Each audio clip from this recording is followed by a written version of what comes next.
Thank you for joining us at our webinar titled Future Perspective of Recycling Packaging Safety, the Fundamental Role of NIAS Screening, presented by Neutron. My name is Roberto Ronzoni, and I'll be your host for today's section. I'm the manager of Macro Analytical Division, and I have a degree in chemistry. I've been working in Neutron since 1998. These are our speakers. Barbara Moretti is head of packaging department, the Neutron lab where NIAS are analyzed.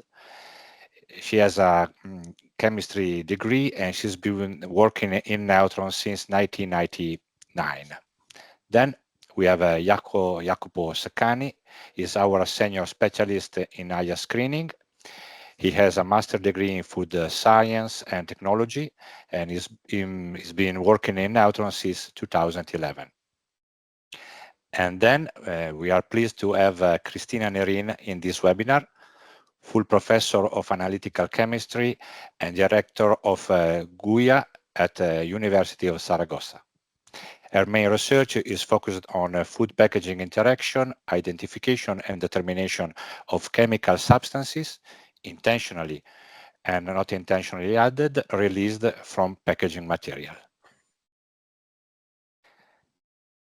This is our agenda for today. We'll start with a brief corporate and Neutron presentations. Then we will dive into the NIAS topic, firstly with Barbara Moretti's speech, an introduction to NIAS and risk management techniques to control potential migrations. Then Jacopo Saccani will show us the main instrumental techniques involved in analytical control and NIAS identification. Finally, Prof. Cristina Nerin will share with us the potentiality of a free universal library for identifying non-volatile NIAS. At the end of our webinar, we will have a Q&A section. We receive at this moment many questions during the registration process, and we selected the most frequent ones. But if you have any question in the middle of the presentation, feel free to use the chat or the chat box or the Q&A box. We will address those questions at the end of our program. So let's start with a brief introduction about our group. Cotecna is a Swiss-based company headquartered in Geneva with offices and labs across the globe. It's a leading provider of testing, inspection and certification services. Today we have over 8,100 employees with more than 180 offices and laboratories. Our trusted network of professionals and certified laboratories provide expertise across our 5 key sectors, namely agriculture, food safety, metals and mineral, consumer products, and certification. Neutron, it is the biggest laboratory of the group, located in Modena, in the north of Italy.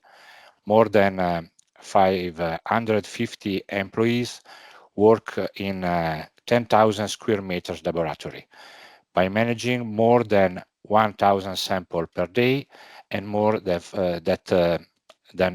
5,000 accredited tests.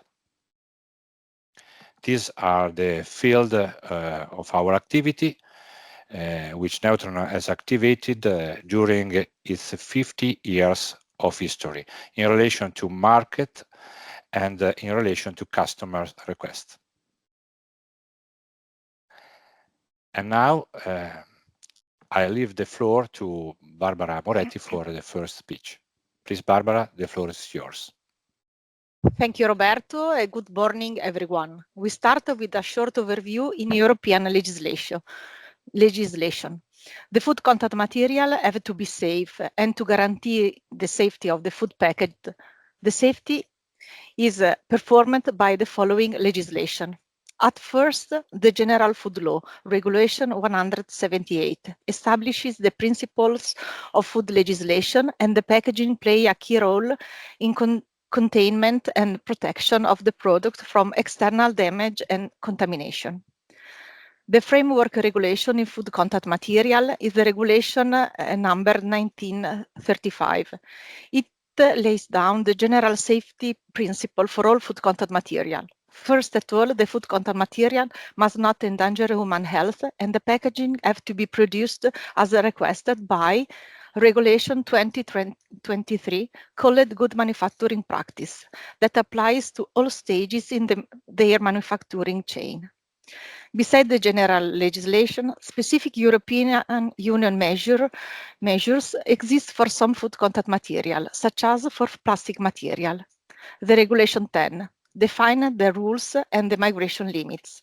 It is connected to the Regulation 1616, defined as recyclable regulation for the recycling plastic material in contact with food. This regulation crosses with environmental sustainability goals, and the new PPWR Packaging and Packaging Waste Regulation number 40 will guide the new waste reduction strategy for decades to come. To complete the regulatory framework, the REACH regulation play a key role, providing continuous update in the safety evaluation of chemicals.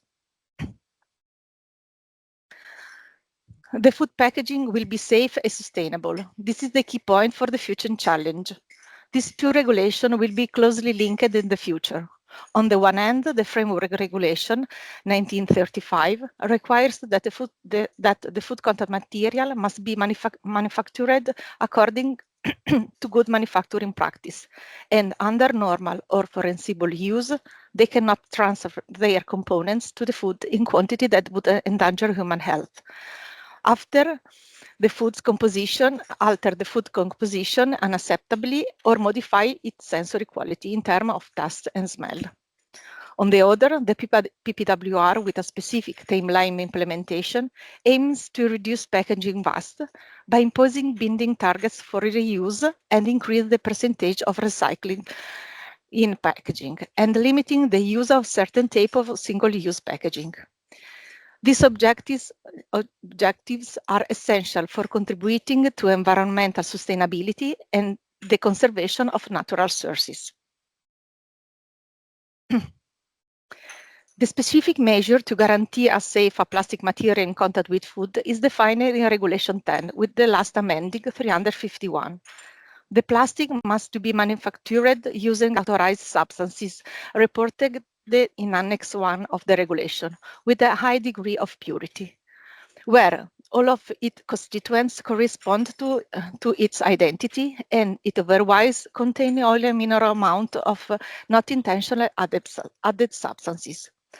The NIAS are defined in the Article 3 as impurity in the substances used or a reaction intermediate formed during the production process or a decomposition of reaction or reaction product.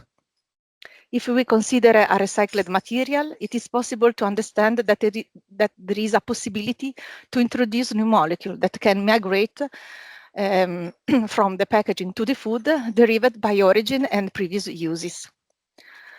One other important point in the NIAS assessment is defined in the Article 19.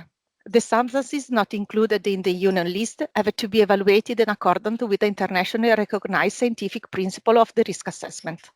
For example, the risk assessment of substances in food contact material could be based on the principle that the amount of the data required to establish its safety in use depend on the knowledge of dieetary exposure, with the definition of threshold of toxicological concern. National legislation and list of substances evaluated with specific migration limits by competent authorities are an important data source in this context. But what are NIAS? Food contact material and article are manufactured from chemically intentionally used along the production process. These intentional added substances, called IAS, are essential for the food contact material and article performance, like stability or mechanical property or increase of shelf life of the packaged food. Example of the NIAS are monomers, prepolymers, antioxidants, lubricant, and impact modifier. In addition to these substances of no origin, the food content material and article may contain substances that are not intentionally added substances, which sometimes are unknown and it is of unknown origin. For example, impurity present in the NIAS or byproduct created during the polymerization process. As it is possible to see in the picture, in this schematic picture, the plastic material materials are not inert, and the interaction between the packaging and the food may cause the migration of the NIAS and also of the NIAS present in the food content material. All of this migration and the reaction are affected by light, temperature, and storage time. These chemicals can migrate from packaging to food, and there is a risk of direct exposure route for the consumer. For this reason, it is important the knowledge of the NIAS present in the material. The picture in the pink picture, in the pink picture are reported the factors that influence the migration of substances from packaging to food. Contact surface size, thickness, nature of migrant like volatility, size, molecular weight, solubility, polarity, and all of them, it depends on food content material types, nature of the food, and storage condition, time and temperature that can influence the kinetics and thermodynamics of reaction. The majority part of not intentionally added substances are unknown. The analytical challenge for this unknown chemical in plastic food packaging is referred to the sample preparation, migration test, prediction, analytical methods, identification, and finally, risk assessment. The first question that is necessary answer is, does the composition of food content material is known? All the NIAS are characterized? If the answer is yes, on the basis of knowledge about polymer composition, information available in literature, the experience, it is possible to predict which reaction of breakdown product may be formed. In this case, a targeted analysis approach is the best solution by using different analytical techniques like GC, LC, or ECP mass. It is possible to quantify the NIAS. A typical example is the detection of prime aromatic amines from isocyanate adhesive in multilayer material or nonyl phenols from tris-nonylphenyl phosphate used as a stabilizer and antioxidant in the material.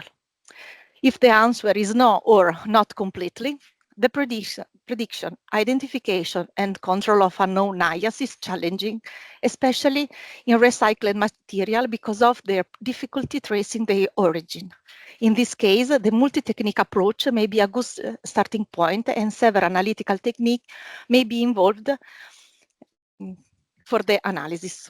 After the detection, crucial point is the identification and of the chemicals and the risk assessment evaluation.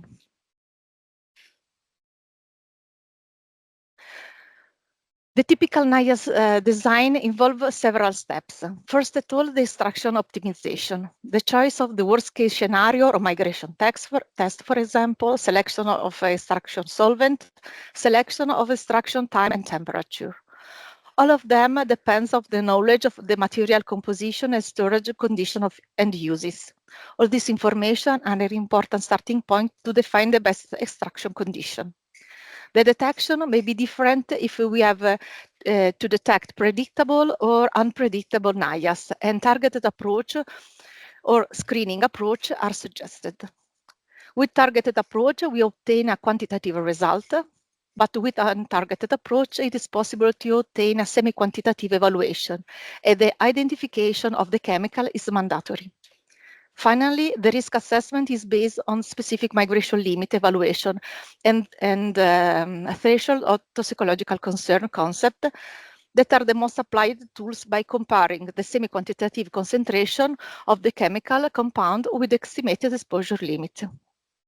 The TCC based on Kramer class evaluation is accepted for molecule without genotoxicity effect, but in some cases, the qualified toxicological expert person have to be involved in the safety evaluation, and the bioassay is an efficient way to investigate hazard to the human exposure. Referred to in-depth analysis in analytical approaches and identification strategy, I leave the floor to the other speakers. Thank you for your attention, and Jacopo Saccani, the stage is yours. Okay, can you hear me? Yes. Okay, thank you, Barbara, and good morning, everyone. My name is Jacopo Saccani, and today I will introduce you our approach to the analysis of not intentionally added substances, with special focus on the untargeted screening techniques. Now, just a little introduction about the topic.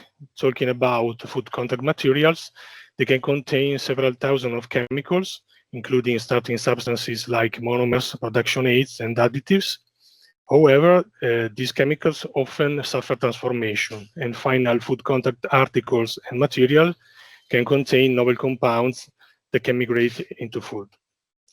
There's evidence that over 15,000 are intentionally used to produce food contact materials, and for at least 2,160, there's published evidence that actually migrate into foods. Together with those intentionally added, known as NIAS are a huge group of chemicals that can be generated in different ways, from breakdown products of polymers and degradation of additives to the presence of impurities from raw materials and contaminants from recycling processes. In fact, it is estimated that more than 100,000 other molecules may actually be present in finished products, and most of these are not even known. These very cases represent a great challenge in NIAS revelation and, above all, their identification. Precisely because of the enormous diversity in chemical and physical nature of all these substances, and because very often the degradation mechanisms or their origin are unknown, an untargeted approach to their determination is often a good starting point. The aim is to cover this variety as broadly as possible by applying different detection and extraction techniques, even depending on the material to be tested. To do this, food contact chemicals are classified based on their volatility between volatile organic compounds, semi-volatile organic compounds, and non-volatile ones. And different GC and LC analyses are employed, combined with mass spectrometry detection techniques. The purpose of this multi-technique approach is to collect as much information for as many molecules as possible and connect these together like in a puzzle to get a better overview of what can migrate from the finished product. So let's see what is neutron general approach for the NIAS screening. We start from a sample preparation, which can be a food contact surface washing of the sample to test with organic solvents, or a migration with food stimulants for a longer time and controlled temperature, both used for a GC or LC-MS liquid analysis. Or for the headspace volatile screening, the analysis is conducted directly on the sample as it is. Then the extract is injected to acquire a full scan chromatogram, and we move on to the processing step. Here, as we said, we start from a mass chromatogram acquired with a full scan technique, whether it is a GC or LC, in order to reveal with an untargeted approach the possible chemicals present. Then, with the use of dedicated softwares too, we'll try to do a chromatogram deconvolution for peaks detection and for mass spectra recognition by comparing them with the in-house and purchased libraries for a qualitative evaluation. In this case, the spectrum was successfully recognized as butylated hydroxytoluene, a typical plastic antioxidant, by matching with the one present in our NIST library. The algorithm used returns a match and reverse match value, indicating the similarity between the two spectra. On the right side of this summary, the mass spectrum acquired and the one of the molecule present in the library can be seen, together with their comparison and some information about the chemical. As we said before, this was a successful case in which our analytical spectrum matched and the identification defined as confident, with a match value over 85. Since to have a confirmed one, analytical standard is needed. Now let's look in more detail at some examples of the various analytical techniques applied. For the volatile organic compounds, the technique is the headspace analysis. And for our routine samples, we use a DB-VAX GC column together with a single quadrupole as mass analyzer. Here you can see our general conditions with an example of a polystyrene cup, which was cut to fit a headspace vial. After being heated at 125 degrees for 30 minutes, a portion of the vial headspace is extracted with a gas syringe and injected. For this screening, the semi-quantification is performed by using an internal standard directly added on the sample before injection. Talking about recycled plastic, another example where we apply the headspace screening is the testing of recycled PET for food use. In this case, we refer to the European standard 16861, which specifies the conditions for identifying specific PET recycling markers. These, like acetaldehyde and the dioxolane molecule, are polymer degradation markers, while others like ethanol, hexanol, and limonene result from what is called first-use contamination. Thanks to untargeted screening, it's obviously possible to detect other molecules that may be present. This is the case, for example, of benzene as a dangerous contaminant. In this case, too, for the semi-quantification, an internal standard is used. Moving on to the semi-volatile compounds analysis, here an example of the application of another UNI standard for printed packaging for set-off risk assessment. In this technical specification, 2 levels of screening organic solvent are established. The first is applied to the total packaging by immersing it in hexane for 16 hours with 1 in ultrasonic bath. The organic extract with the adding of an internal standard for semi-quantification is then injected and analyzed in GCMS. This level of screening is useful, as we said, to evaluate the possible set-off of the printed packaging. The second level screening instead is done on food packaging surface by a short time washing with hexane and the same internal standard for semi-quantification. Still on the topic of semi-volatile compounds, our routine screening for food simulants involves an extraction of the simulant with a reduced volume of hexane, injection into gas chromatography with mass spectrometry detection, while the semi-quantitative evaluation is carried out using external calibration curves with 4 different standards. Here you can see an example of the analysis of 2 different simulants on the same sample, a yogurt bottle, after emigration for 10 days at 60 degrees. What can be noted is how different simulants extracted different substances from the plastic. In this case, only in simulant Z1, the 2 degradation products of the antioxidant Arganox 1010, together with the oxidized form of Argaphos 158, were revealed and thanks to the library identified. Finally, let's talk about the approach to the analysis of non-volatile organic compounds, which is performed in liquid chromatography and high-resolution mass spectrometry using a Cyg-Xeno QTOF. In this case, there is direct injection of aqueous simulants used for migrations with detection in both positive and negative polarity.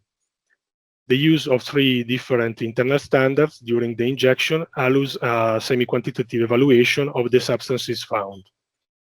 While for the qualitative aspect and the identification of the detected molecules, a library composed of over 6,500 mass spectra comes to the aid, of which 150 standards directly injected with the respective retention times for a confirmed identification.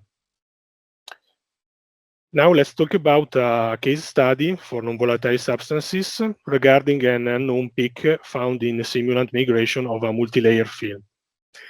As in many other cases, we started from the exact mass and fragmentation pattern of the unknown compound, together with the hypothetical brute formula generated by our software.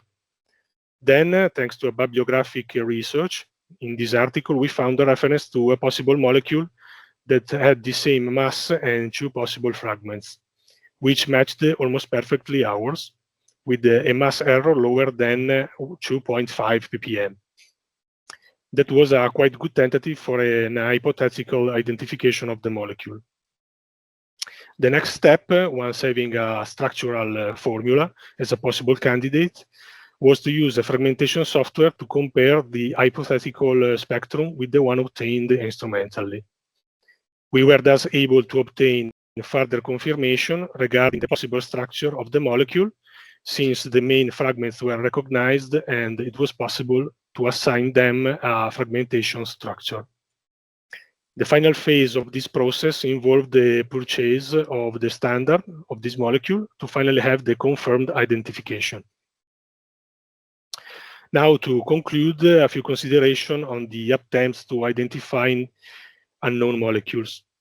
These are often time-consuming and complicated processes requiring high experience and, in many cases, various analytical techniques that are not always accessible, failing in most cases to even reach a presumptive identification.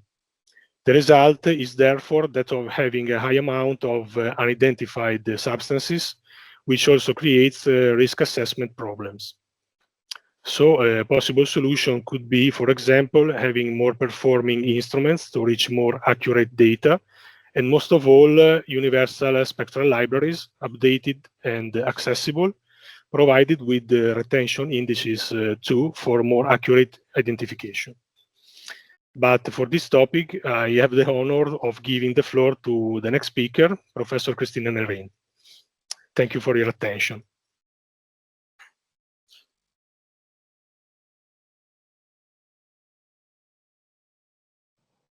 Okay, thank you very much for the invitation to give this call. I will share my presentation there. Okay.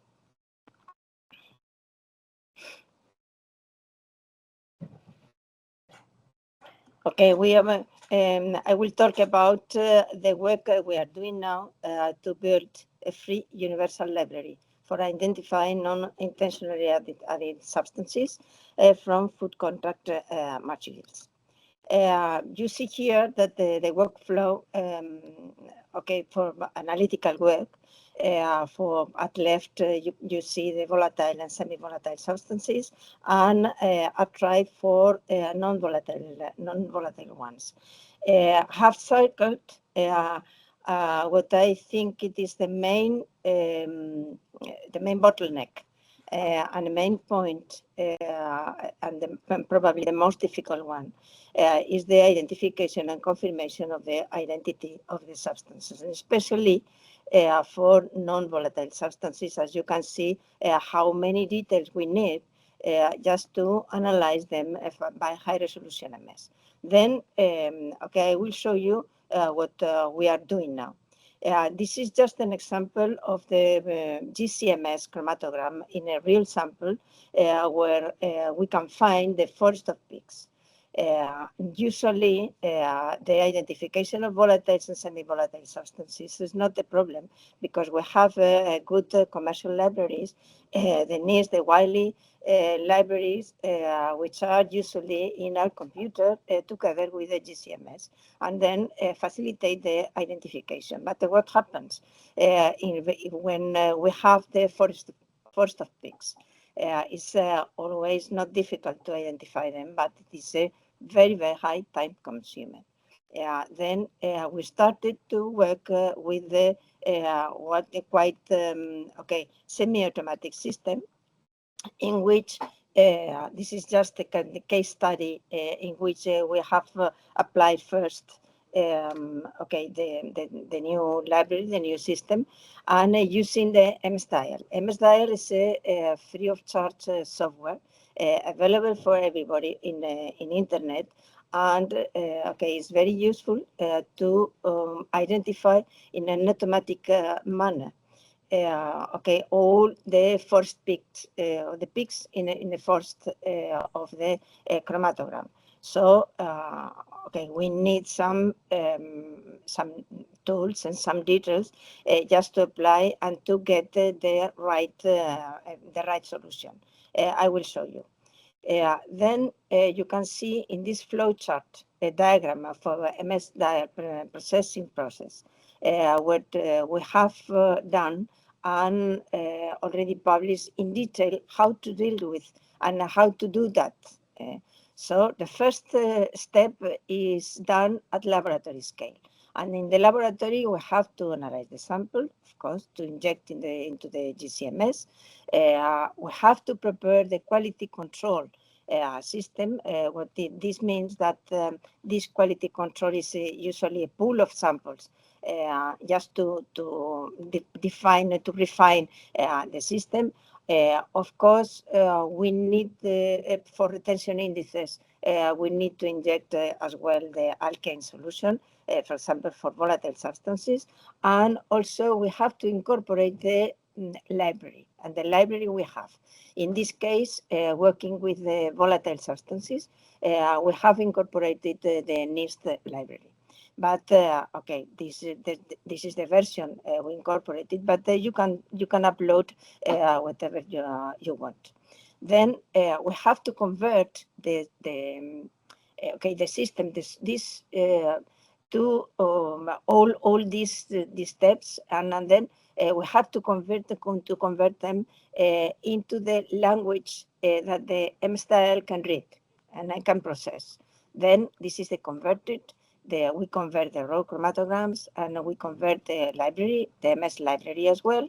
And then using, we have used free software as well.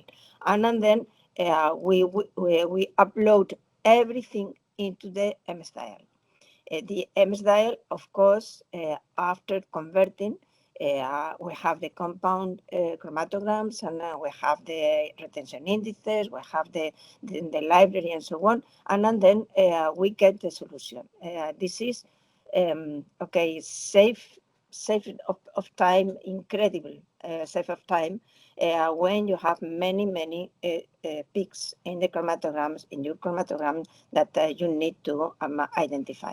In this publication, you can see in detail how to process and what step by step how to do that using the MS dial.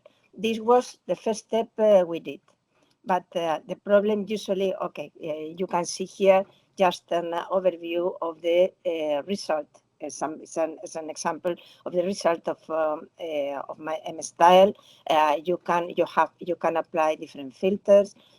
You can see the alignment of the peaks when increasing concentration, for example, and you can see here. Okay, the profile of different samples, and all together, where the size of the point of the dot represents the higher concentration, and you can see here the comparison between, for example, in one, this is the recycled PET, and okay, with the substance, and the comparison between the sample and the standard. So just to confirm, but you can modulate and you can order and select the figures and the diagrams and okay, the data and the filters to show the final results. But usually the main problem happens with the non-volatile substances. Why? Because chromatographic conditions influence the response, of course. The MS conditions change the MS spectrum as well. And also the MS is always different from different instruments or brands. Then I will show you some examples. If we change, for example, for the same sample, if we change the column or we change the mobile phases, you can see that using the same column, for example, but okay, and with the different mobile phase, we obtain, of course, as expected, different chromatograms. But what happens if we change the column? Of course, we can get as well the different chromatogram, and okay, and then but these changes could be expected. But What is not expected is that the MS spectrum is so different when we change the brand, even applying exactly the same conditions. And the same conditions using, for example, the Xebot G2 from Waters and the Brooker. And exactly the same, under the same conditions, the same compound, and then you can see different the colors of dots and representing the response of the different MS brands, MS detectors. And if we compare, for example, the Orbitrap and versus Brooker, you can see how different are the spectrum, MS spectrum for the exactly the same compound under exactly the same energy, the same electron supply, exactly the same conditions. Then, and then this is the comparison, for example, just working with Agilene and with Brooker, for example, and just increasing the energy, the low energy to high energy, and you can see that only comparable are the MS spectrum with the low energy, because as we increase the energy to have more fragmentation, the fragmentation provides the instruments provides a completely different fragmentation, completely different MS spectrums. That's why this is one of the reasons that we cannot compare the identification coming from different instruments, different MS and different laboratories. Then there are some key tools for analytical identification. The high resolution, of course, the MS spectra, but we need the retention time, we need the retention index, and for doing that, we need to use the certified standards. Originally, we were working and we were working with the Merck standard prepared and already commercially available for extractables and leachables, which is the same as migration in food contact, but for pharma products. But recently we knew that there is another standard, another standard, very, very good. I will show you, and you see how good it can be for liquid chromatography and LCMS in general, and then which is called NAPS.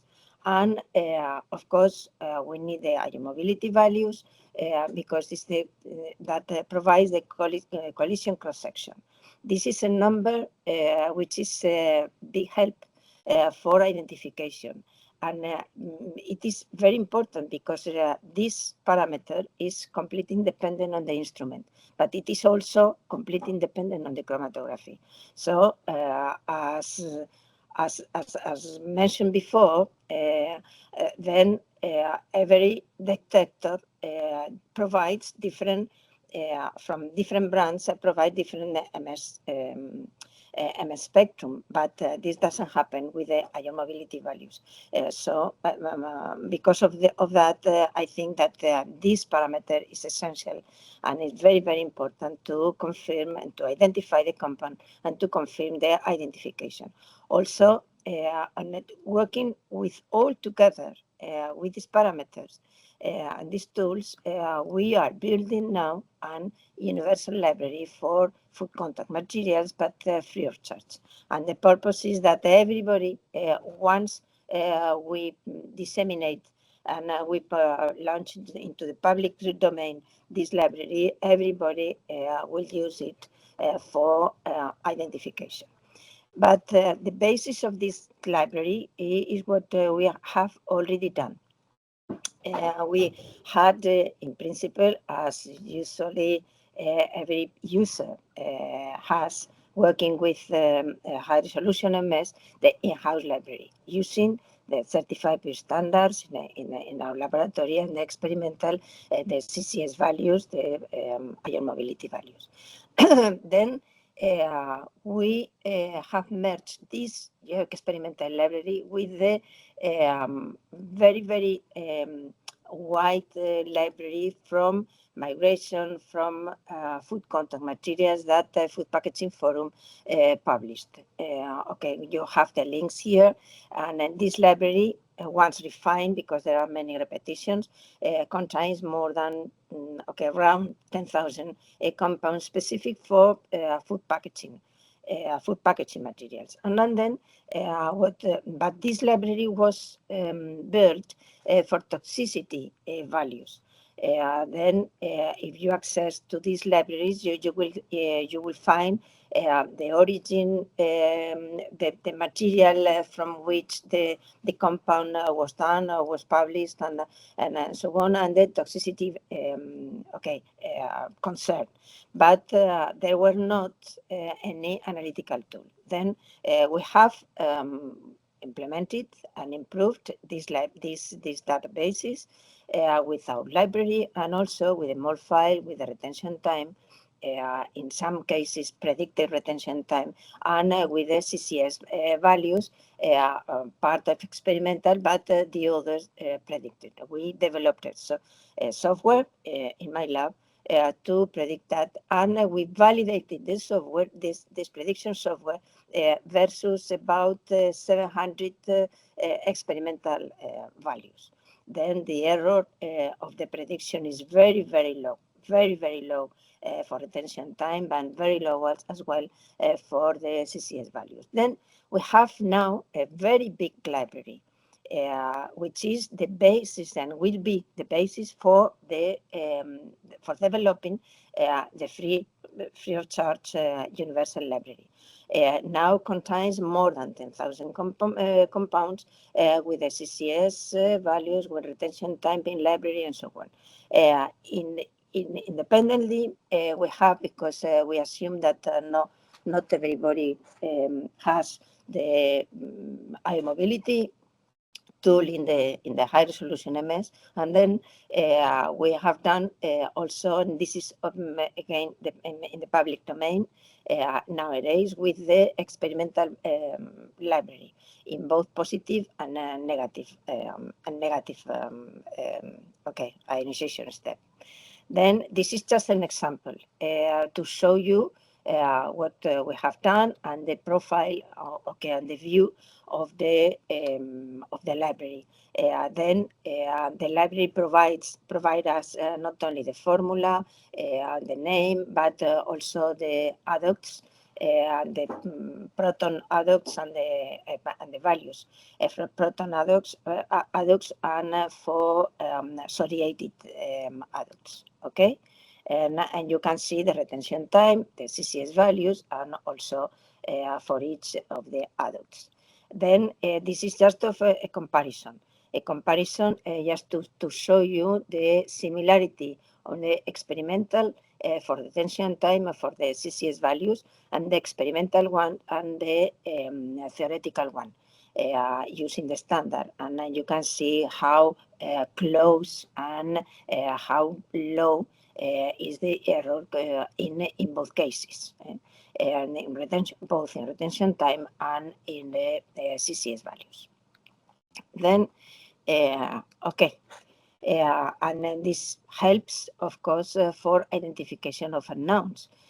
This is very common lactone coming from polyurethane adhesive, for example, and then you can see here the experimental and also the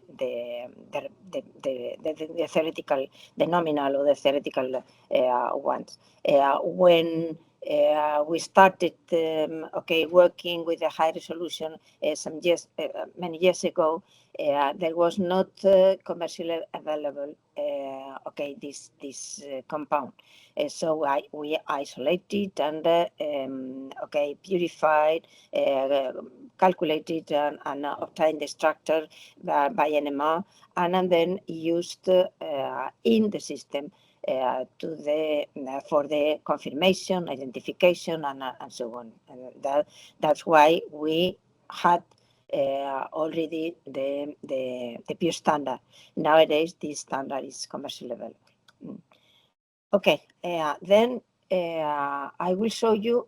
This is exactly the using the same profile I show you for volatile substances, but in this case we have more tools and we have more data to incorporate. For example, the raw chromatogram, the data transformation of the raw chromatogram, and also by the method type. And the method type, we have started to develop this universal library with MS1.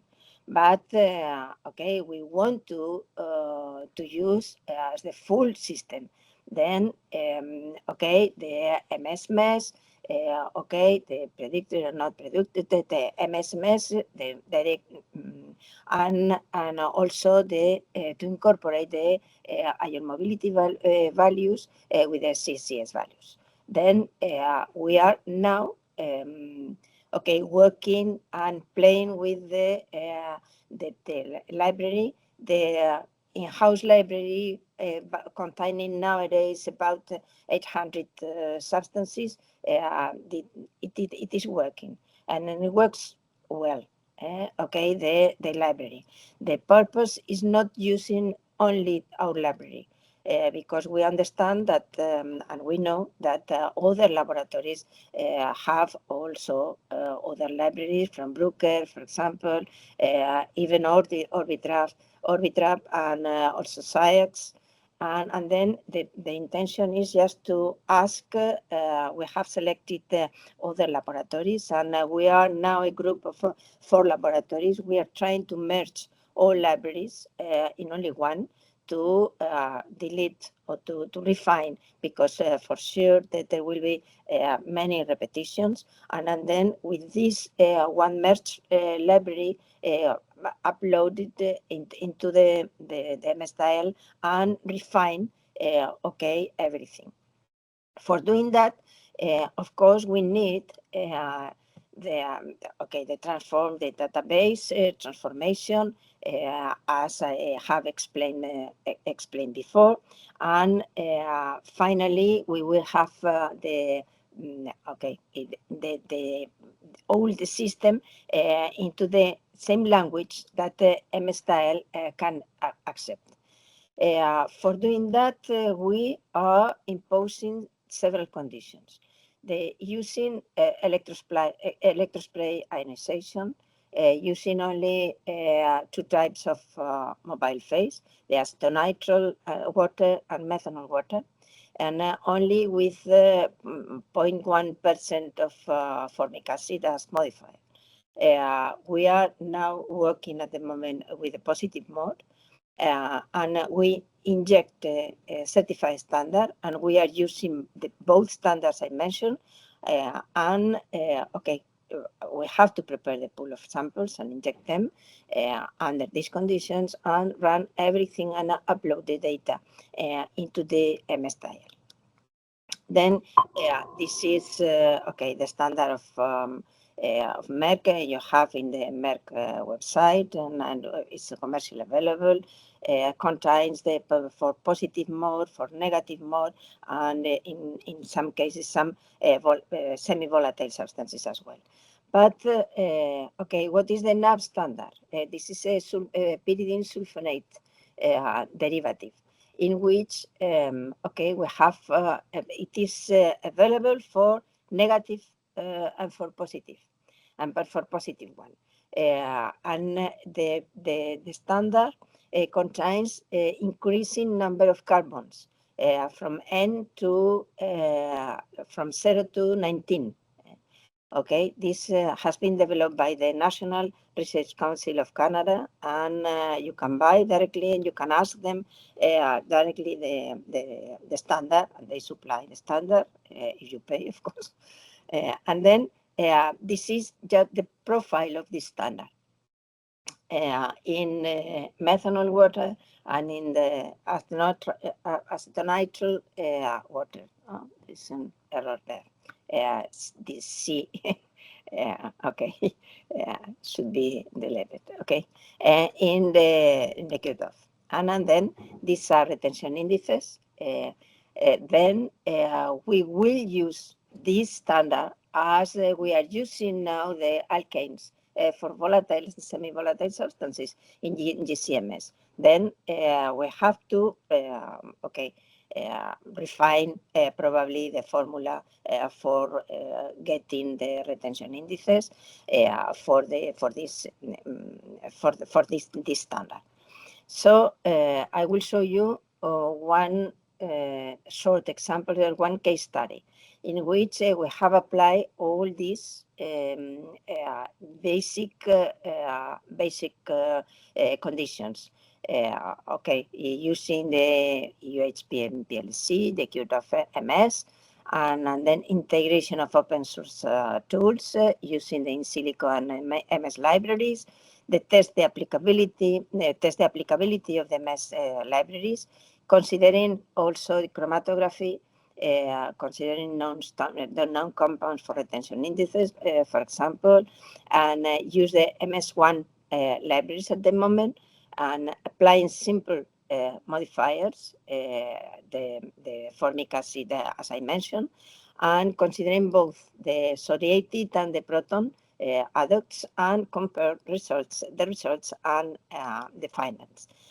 Then applying everything and integrating everything using the MS style.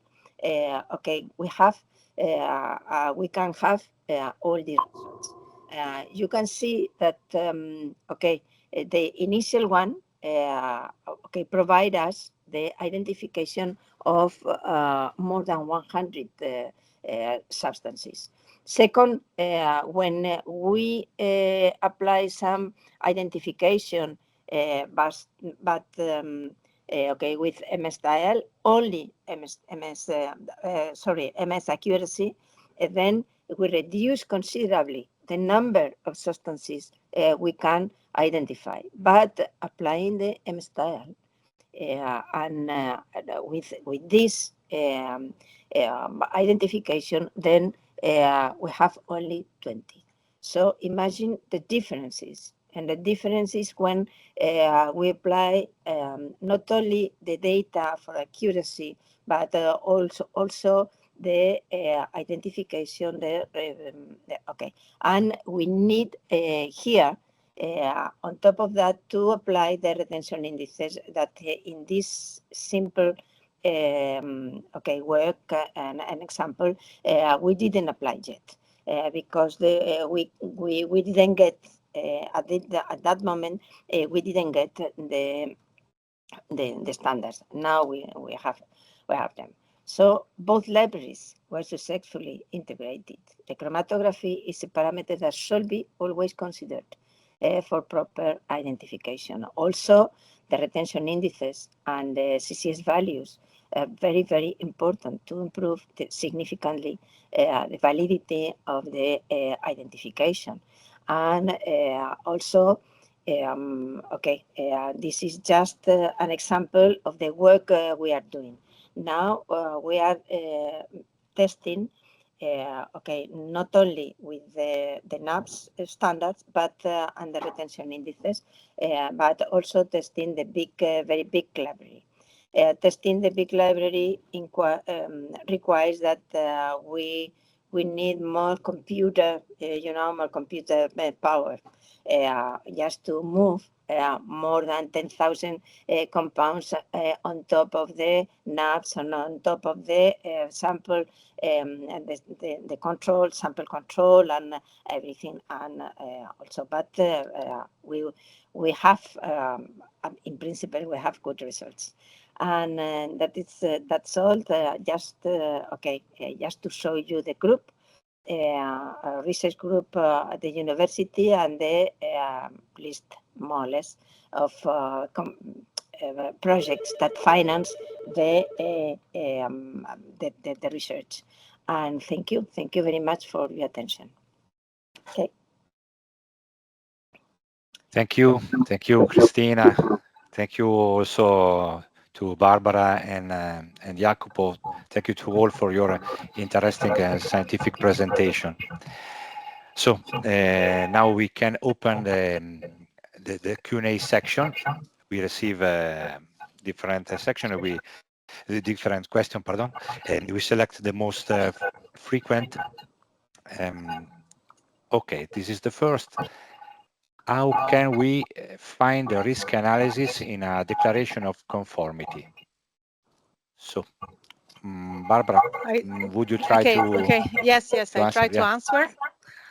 In the DOC, the risk evaluation is not reported, but the presence of not intentionally added substances, if present in the concentration that cause the not conformity in terms of the Article 3 of the framework regulation, have to be reported in the declaration of compliance. And this is indicated in the Annex 4 of Regulation 10, and it would be mandatory information reported in declaration of conformity, but is not reported. Okay, could be quite tricky, a little bit complex. Yes, yeah. complex. Okay, thank you. So the second one it is okay. How can we differentiate between NIAS originating from recycling processes and those formed during product use or storage? Jacopo, could you try to give your point of view? This is a complex question. Let's say that depending on the recycled material, polyolefins or polyesters, for example, we can expect the appearance of certain recycling markers. Limonene, as we have seen in PET, derives from the reuse process of the materials. Naturally, for molecules whose degradation mechanism is not fully understood, or for unknown molecules in particular, understanding their origin is very complicated. From experience, I can say that the more information we have about the processes and the composition of the starting material, the more we can use to formulate hypotheses and perform the correct analysis. Okay, thank you, Jacopo. The fourth question is how many analytical techniques are necessary to study NIAS? Okay, Cristina, yeah. Can you give your point of view? I would say the GCMS, of course, for volatile and semi-volatile substances, and preferably using two different GC columns, one polar and one more universal DB5 or equivalent. For volatiles and non-volatile or semi-volatile substances. For non-volatile substances, you need two instruments. The first one is the high resolution MS, either QTOF, preferred, or Orbitrap, but for screening. But on top of that, you need a triple quad. And the triple quad using MSMS because for target analysis of some groups and some family of compounds which are of concern, but which are required at very, very low concentration level, which will never be detected in the screening using the highest sensitivity for high resolution. This is the case of primary aromatic amines. This is a case of bisphenols. This is a case of PFAS and so on. So we go to the field of targeted analysis. Yeah. And it's always a combination because the screening doesn't allow you to see and to detect many compounds. This happens also with benzene, for example, in DB5. It is you need to have more target analysis for detecting these substances of concern. Okay, so a combination of different techniques. Yeah.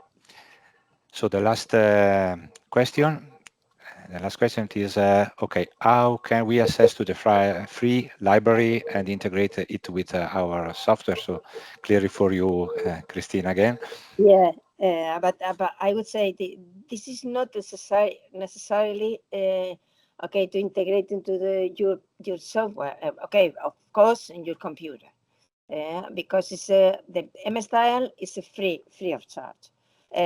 We are going to publish how to work with the M-style with all these tools for the library, and the library will be published for free of charge. Then in the public domain, probably in I don't know, but perhaps in a journal, a scientific journal, of course. And we are going to ask the GRC or the Commission to have some help, for doing that, and for publishing and for disseminating, and once we have it ready. So this is the intention we have now. Okay, thank you again. So we have come to the conclusion of our program, and we hope that you find our webinar useful. We will send you in the coming days a mail containing a survey form, the recording of this webinar, and the relative presentation. A big thank you to our speakers for sharing their expertise. Thank you to Dana Sanchez and all Cotecna team that help us in the organization of this event. And last but not least, thank you to you all for joining us in this webinar.